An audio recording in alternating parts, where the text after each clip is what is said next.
Hi guys, welcome back to the channel, and today you find me in a Volkswagen ID.3. Now, for those who don't know what an ID.3 is, the ID.3 is Volkswagen's 100% electric car. So the ID range, anything with ID on it, is basically an electric car. This car that I've got is the ID.3 Life Pro.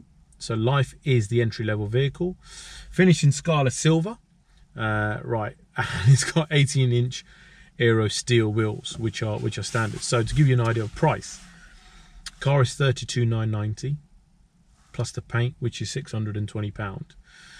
You got a government grant on that, which then takes the car just over £30,000. So not too bad from a price perspective. This car comes in a 262 mile range. Now VW have got a number of levels on this ID.3. They've got 7 in fact, which I will say is too much in that range. So price, obviously, as I said, 32,990 for this one. The top of the range is 42,300, or just shy of that. Electric range is very interesting. So a 260 vehicle is about normal at the moment. We've seen that with the EQC, with the I-Pace, even with Audi e-tron. VW have actually got an ID.3 that has 336 miles, which is actually very, very impressive. Now, whether you actually get 336 miles out of the car is one thing, but that's what they're claiming it can do, and I'm hoping to get one certainly early 2021 to actually show you the results of this. Now, this car, I charged it last night. It had 103 miles in it. I charged it for 35 minutes at a local supermarket. I got 195 miles afterwards. So, well, sorry, no. I got 91 extra miles in it. It only cost me 60p. That's right. So 35 minutes, got 91 mile range extra added to the range that I had in there of 103. Cost me 60p, which is fantastic. I've travelled 30 miles today. I've lost 30 miles on the range. It's a cold day. I'm going to go and put the aircon on now because I'm going to head home. And where on earth? All right, there it is. Turn it on. I've just lost 20 miles of range just to warm the car up, which is a big problem. So I've lost 20 miles of range turning the air conditioning on. As I said, it is a very cold day today, but let's go for a drive and actually see what the car's like. Very, very weird kind of gear lever. It's similar to what the i3 has. If anyone's driven the i3, you know it's a little toggle there, but let's go for a drive and see what it's actually like. Right, let's talk about the exterior first of all. The exterior, it actually looks quite quirky, it looks quite different, looks okay.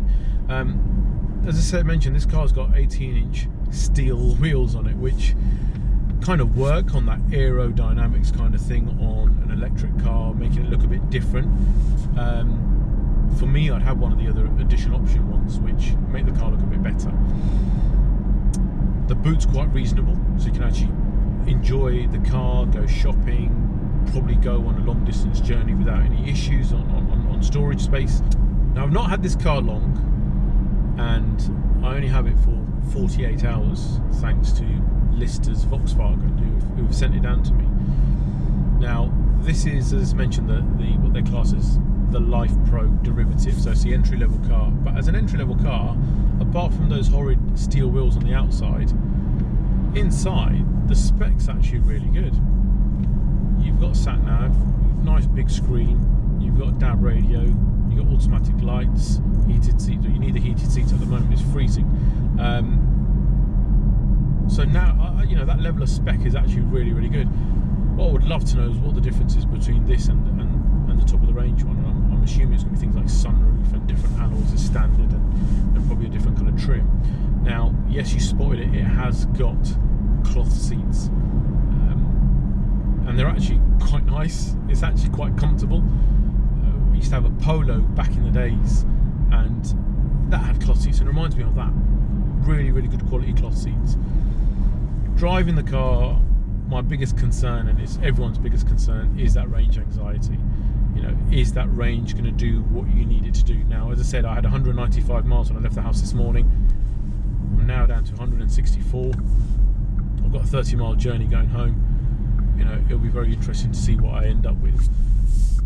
From a price point perspective, I think the car is reasonably priced at £33,000. You still got the government grant in England of £3,000, which helps. Looking at competition on the same price, there's a lot out there, but not that give you the same range or the same size of car.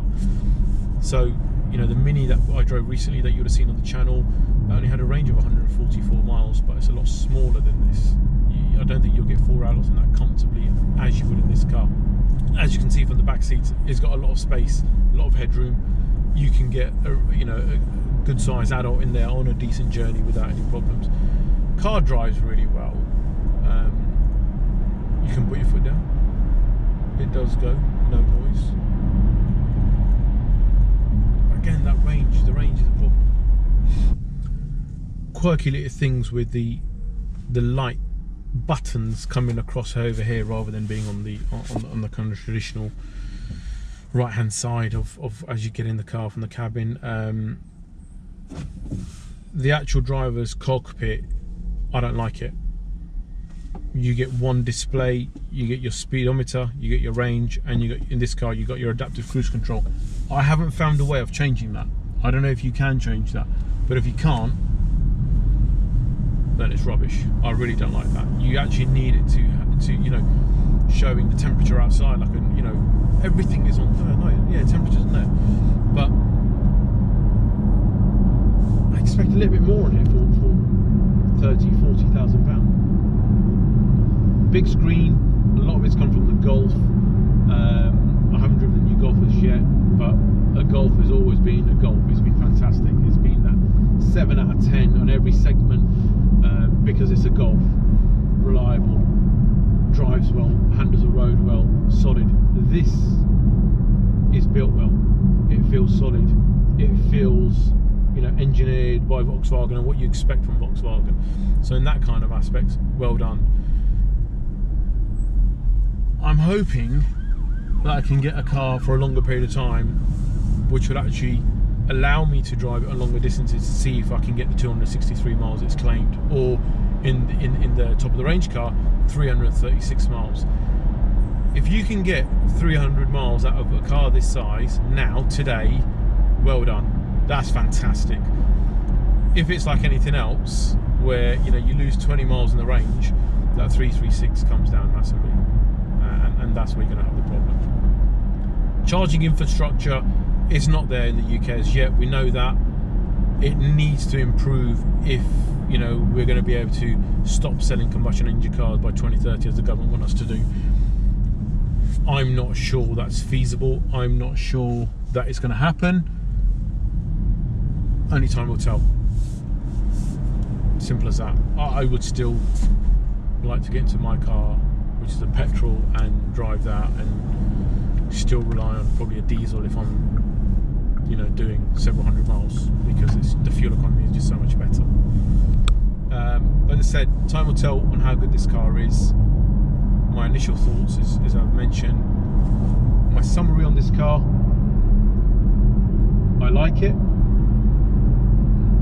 For company car drivers, this is a great option at the moment. Financial wise, the rental wise, the company car tax, it works fantastically. If you're looking at a small EV, this is the one to go for, because it'll be 1% next year, which will probably be about £10 for a 40% taxpayer. And you know, April 22 onwards, you know, it's going to be 2%, which 20 quid a month for a 30 or 40,000 pound car, fantastic, really, really good. Definitely worth the option, definitely worth thinking about, definitely worth exploring.